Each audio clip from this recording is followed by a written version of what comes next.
information on it if you're not licensed by the government to have it up. Mm-hmm. Well, they're really trying to control everybody and everything.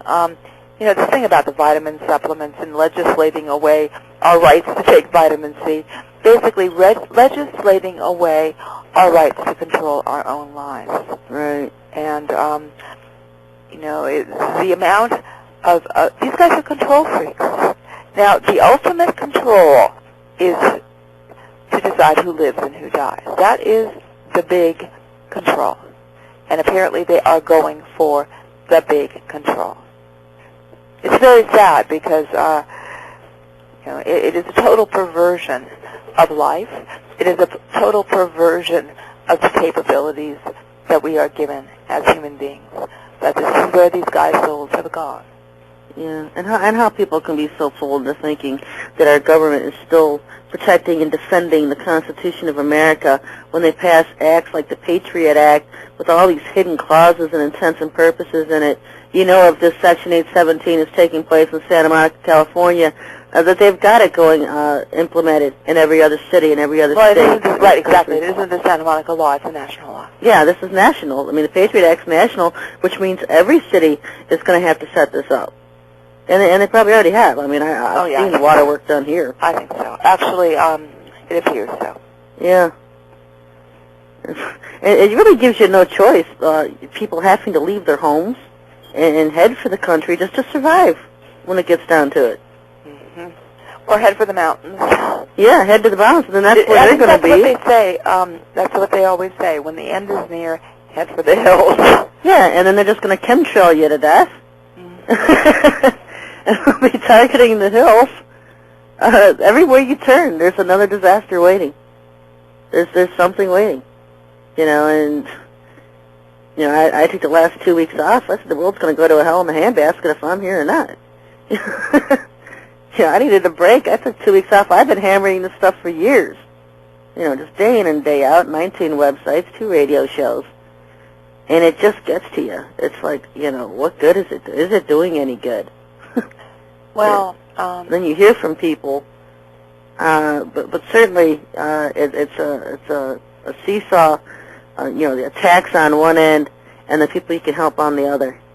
And so I know it keeps us going, keeps everybody going that exposes these agendas. Well, the thing is, right now there are core issues. I mean, some people are dealing. I know the LaRouche people are trying to deal with the monetary system. Other people are still hammering away on 9/11. The core issues right now are life and death. They are life and death issues.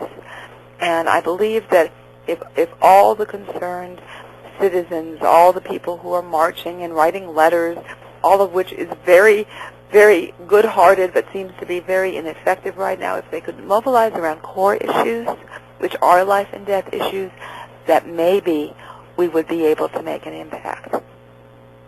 Yeah, and see, well, they, people since 9/11, I mean, I don't think it's a secret, it's not much of one, that the government was involved. A lot of groups, a lot of people involved in exposing the government's participation. And it's almost like they're there to the point, well, yeah, we did it, so what? What are you going to do? What are you going to do about it? I haven't seen anything that's really been effective for people to do, to stand up and protest. I mean, the media won't cover it, or they lie about the numbers, they lie about everything. People pretty much believe what they see and hear on television and nothing else. I know. The mass majority aren't going to go on the Internet and find out the truth, and the ones who do know on the Internet just feel completely powerless to do anything against it. I want to say, while I am on the air, that I sent over a copy of the article, Public Extermination Project, with the relevant section 817 of the Patriot Act, along with a letter delineating a request. And I sent this to my congressional representative, who was Henry Waxman, out here in Los Angeles. The request stated that under unusual circumstances, a private citizen may, under the sponsorship of her representative, address a joint session of Congress. Now, I also stated in that letter that I was requesting that Henry Waxman sponsor me to do this.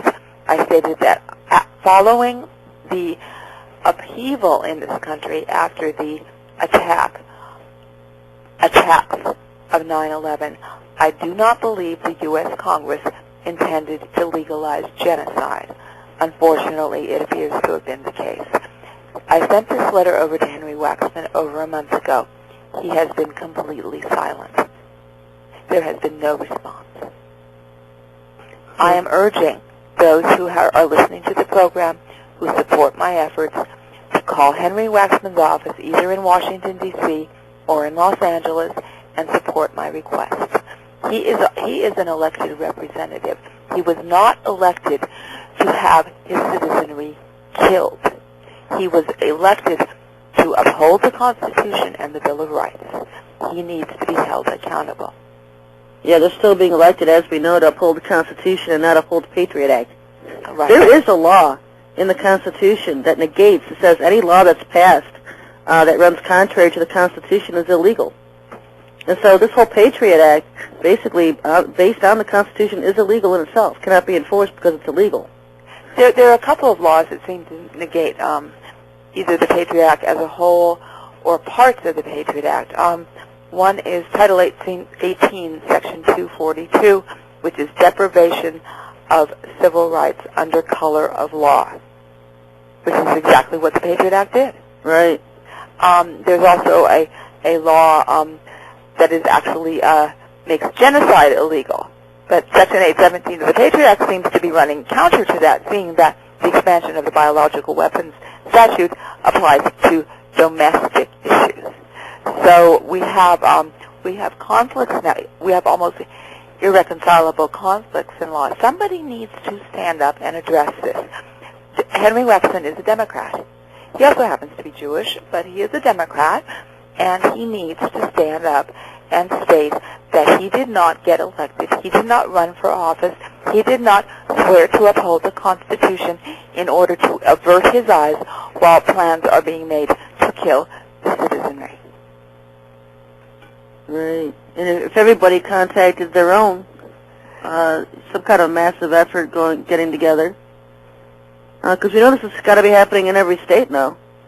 I mean, people probably see this kind of work. Somebody needs to bear the burden of stepping forward. Barbara Boxer has been attempting to do some things. They're isolated pockets of efforts by other members of the legislature, but they are mitigated, they are weak, and they are not in concert with enough force and enough other parties involved to make a difference. Right, and they're probably afraid they're going to end up on a small airplane ride.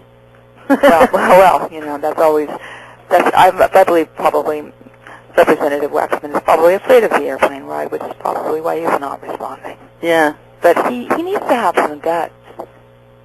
Oh, Ron Paul, Representative Ron Paul. Did you address him? Not yet. He's not my representative. Well, he's one in Texas, though, and he's the one that you'd go to say, hey, this is going on, do something. Okay, well, I'm getting a very short list of names. There's only two. There's Cynthia McKinney in Georgia and Ron Paul in Texas. And Ron Paul is the one that's been the patriot hero that has stood up against this Patriot Act and has come to the defense of constitutionalists. And if he was, if you made him aware of what's going on, he might be able to do something about it. But yeah, the list is very small of people that we could even contact that would go to bat for the citizens of America. Because what's very interesting, Sherry, is that while there has been definitely a right-wing coup, there seems to have been another kind of coup because people don't seem to have the guts that they used to have, and I